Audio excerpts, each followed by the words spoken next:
What's up, everybody? Welcome back to Who Came Up With That? The show where we dive into the weird, overlooked, and surprisingly wild backstories behind everyday things you've definitely seen, used, or even tried to fix your toilet with.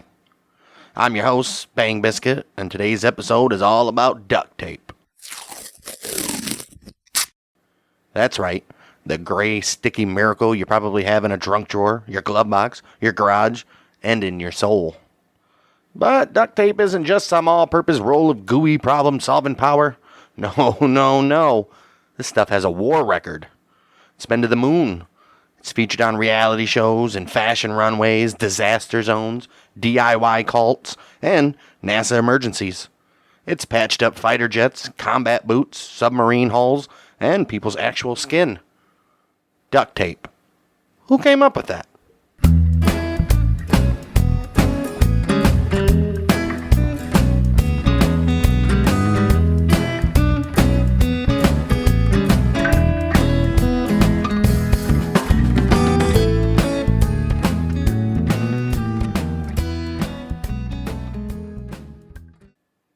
Before it sealed ammunition crates, before it patched moon rovers, before it held together Halloween costumes, car bumpers, or that one part of your screen door you swear you're going to fix. There was duct tape, with a K, but it didn't come in a roll, and it wasn't sticky. It was just cloth.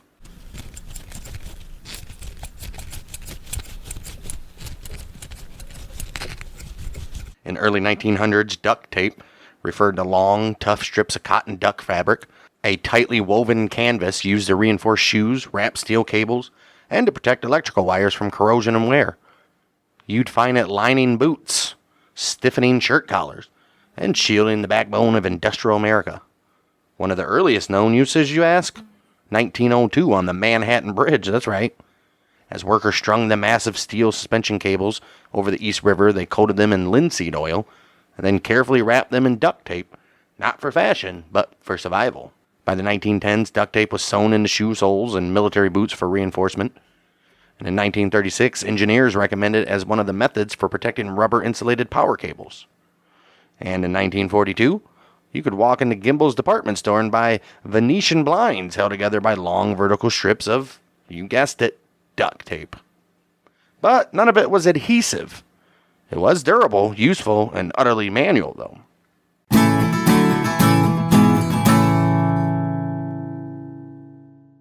Meanwhile, in another corner of the industrial world, glue-back tapes were just starting to take shape. By the 1910s, hospitals were already using cloth medical tape soaked in rubber and zinc oxide to bind wounds, the great-grandparent of today's surgical tape. Electrical friction tape appeared too, handy in emergencies when you couldn't find anything else. And in 1930, a popular mechanics article described how to make your own adhesive tape at home. They say, just soak plain cloth tape in a bubbling pot of rosin and old rubber tires. Alright? But the real game changer, that came from a curious engineer named Richard Gurley Drew, working at 3M. You might have heard of those guys. In 1923, Drew invented masking tape, which is a paper-based, gently adhesive strip meant to help painters work cleanly. Then in 1930, he gave the world something even stickier, Scotch tape, which was the first transparent cellophane-based tape. It was elegant, it was cheap. And in the middle of the Great Depression, it let people repair things they otherwise couldn't afford to replace. But here's the twist. Neither of Drew's inventions were made from cloth. They were clever, yes, but not rugged, not waterproof, and not tear-resistant. That breakthrough, is still a few war years away.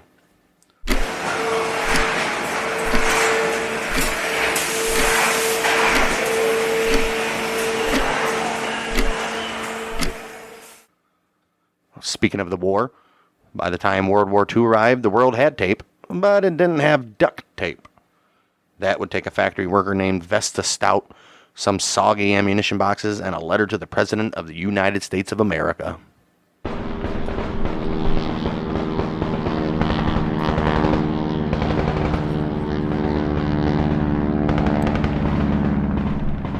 It's the early 1940s, the world's at war. In America, entire industries are repurposed for the war effort. Assembly lines are humming, ammunition plants are working overtime, and in Illinois, a woman named Vesta Stout is inspecting boxes of rifle cartridges.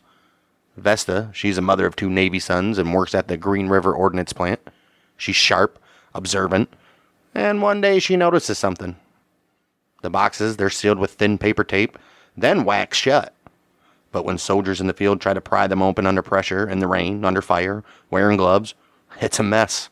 The paper turns soggy, hard to grip, and delays obviously can be deadly when you're getting bullets flying past your head. So Vesta pitches an idea.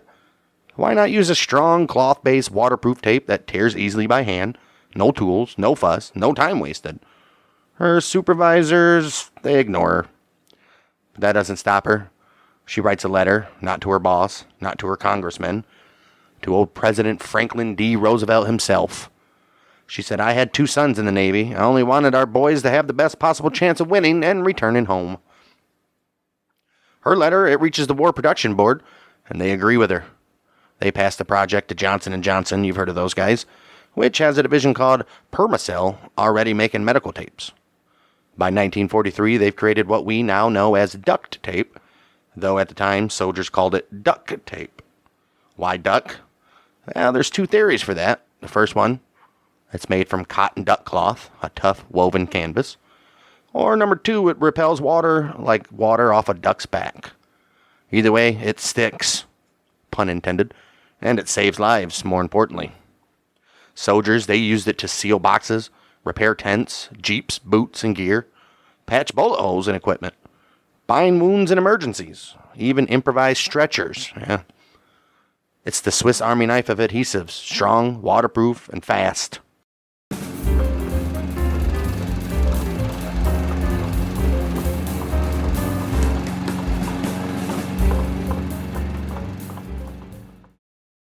After the war, soldiers return home and bring their affection for duct tape with them. And as America booms in the 50s, suburbs, highways, and home improvement culture, new problems appear. One of them, ducts, HVAC systems. Metal air ducts for heating and cooling, well, they needed sealing. So manufacturers rebrand duct tape into duct tape. They change the color to silver so it blends in with metal, and market it as a heating and cooling solution. But there's only one issue. Duct tape is terrible for actual ducts. In the 1990s, a team at Lawrence Berkeley National Laboratory, they did rigorous testing and found that under heat and pressure, duct tape dries out, curls, and fails completely within weeks.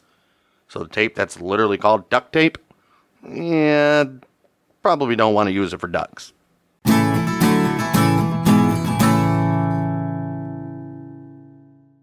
Now, duct tape didn't just stick around on Earth, nope. It went up into space. In fact, NASA includes duct tape on every manned mission in space, and for good reason. It's already saved lives countless times up there. Take the Apollo 13 mission in 1970. When an oxygen tank exploded, crippling the command module, the crew had to build an improvised carbon dioxide scrubber using a square peg and a round hole, literally. They used plastic bags, a flight manual, a sock, and, you guessed it, duct tape. The fix worked, and they made it home. Without the duct tape, they wouldn't have. There's the Apollo 17 mission as well in 1972. On the moon, astronaut Gene Cernan, he accidentally broke a fender on the lunar rover. Without it, dust would kick up and damage systems. The fix? 4 laminated maps and duct tape. Duct tape, folks. Duct tape on the moon. Well, back on Earth, duct tape remains a military staple. In the U.S. military, it's known as 100-mile-an-hour tape, based on the myth that it can hold things in place on aircraft at up to 100 miles per hour. Field reports describe soldiers using it to keep vehicle doors shut, secure camouflage, mute clinking gear, even bind prisoners. Use them as handcuffs. The military has specialized versions just for them. They got an olive-colored one, black or tan tape, heat-resistant or UV-resistant variants, and also a gorilla strength formula used by special forces. Duct tape became so essential that soldiers joke, if it moves and shouldn't, duct tape it. If it doesn't move and should, WD-40 it.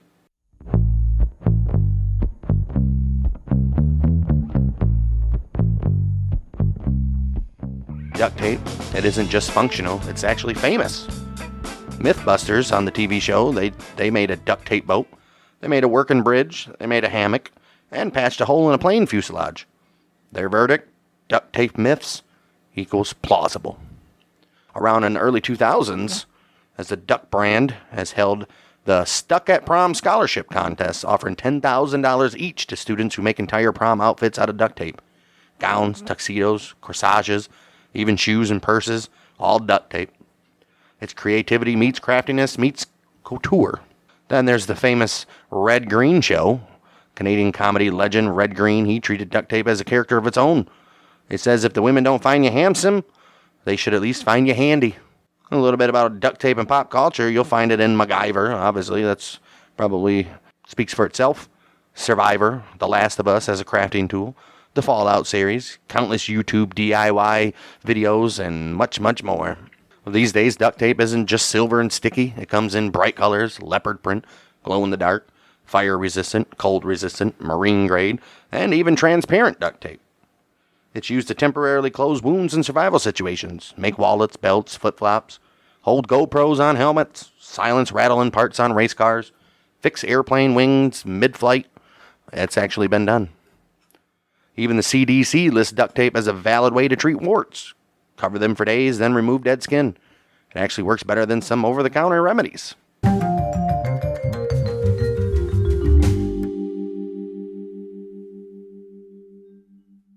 Let's bring it full circle. One woman, Vesta Stout, working in a factory, watching boxes break. She had an idea. She saw a problem. She stuck with it, literally. She wrote a letter. The letter became a product. That product went to war, came home, entered basements, fashion runways, Hollywood sets, and outer space. Well, duct tape isn't perfect. It doesn't fix everything, but it symbolizes something deeply human. Resourcefulness, creativity, urgency. We want to solve things quickly, now.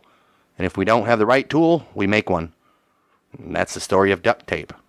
And now, it's stuck in your head. Well, thanks for joining us on this sticky journey through the history of duct tape. If you like the episode, give us a rating, stick a review wherever you're listening, and send this to someone who's ever MacGyvered their way out of a situation using tape in pure determination. On the next episode, we're going to have the first of a two-part series all about the television. And you'll never believe the story behind that wonder that we all cannot live without today. Until then, I'm Bang Biscuit reminding you, if it can't be fixed with duct tape, maybe it wasn't meant to be fixed.